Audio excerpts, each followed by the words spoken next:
शेतकरी मित्रांनो नमस्कार.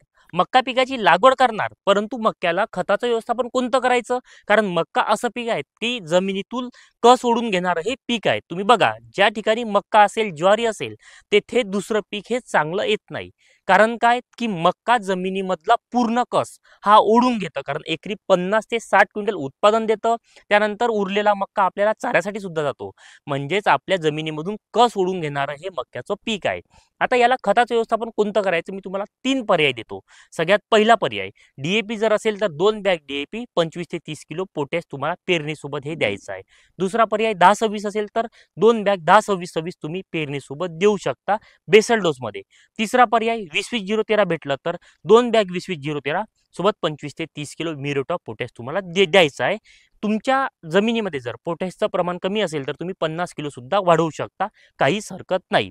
हे तुम्हाला बेसल डोसमध्ये द्यायचं आहे. समजा बेसल डोस नसेल दिला तर हाच मी तुम्हाला सांगितलेला खताचं प्रमाण तुम्हाला लागवडीपासून 15 ते 20 दिवसाच्या अंतरामध्ये हे तुम्हाला देऊ शकता.